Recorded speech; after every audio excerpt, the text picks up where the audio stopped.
Mul on tohutu probleem aias kõikide kõrvitsalistega, mida ma kasvatan ja selleks on tolmeldajate suur vähesus minu linnahoovis ja õite mitteviljastumine.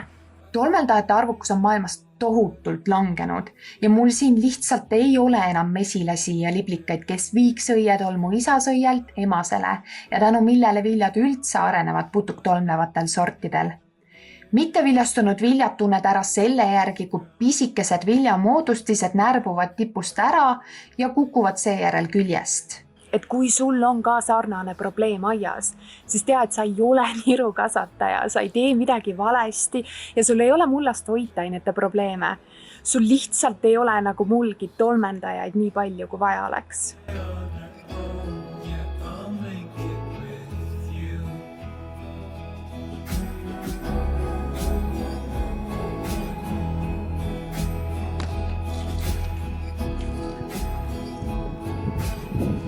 Et ma üldse saaksingi mingeid kurke, kõrvitsaid, meloneid, arbuuse, siis ma pean ise mesilast mängima.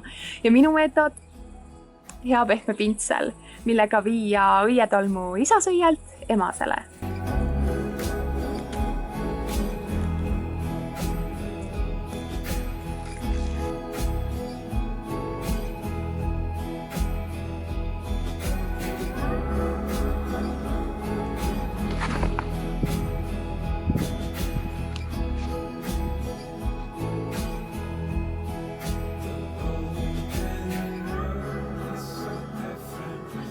Minu arust kõige lihtsam viis isas ja emasõitel vahet teha on nii, et isasõied on tihti nagu varre otsas. Kõrvitsatel on nad eriti pika varre otsas alati, kurkidel on pigem lühem ja rohkem tüve ligidal.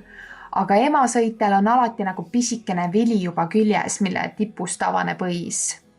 Need kõik siin kurgil on isasõied ja emasõie leiame siit. Ise viljuval kurgisordil ei ole õitelahusust, vaid on rikkalikult pisikesi kurke kohe ilusasti kasvamas. Sellise sordiga on kõik hästi ja ei pea tolmendamise pärast üldse muretsema. Kui ma näen, et mul on kuskil avanemas emasõis, siis ma võtan oma tublitööpintsli ja otsin avanenud isasõie, õrnalt tiirutan pintsliga õie sees tolmukate ümber, et haarata pintsli peale tolmu ja seejärel kannan selle õietolmu kergete liigutustega emasõie emaka peale. Ja loodan parimat, et viljastumine toimus. Aga siiani on mul see meetod toiminud, sest ilma selleta poleks mul neid paari kõrvitsat, meloneid ja arbuusi üldse kasvamas. Ja kurke oleks ka kordades vähem saada, sest ma ei osanud targem olla kevadel ja ei valinud kasvuhoonesse rohkem ise tolmlevaid kurgisorte. Järgmisel aastal küll. Arbuuside, melonite, kõrvitsate tolmeldamisega ma võin veel jännata, aga ma ei pane mitte ühtegi putuktolmevat kurgisorti endale järgmisel aastal, sest see pintsliga tolmeldamine on vist küll kõige jaburam tegevus, mida ma üldse sel suvel oma aia jaoks teinud olen. Tohutu ajakulu.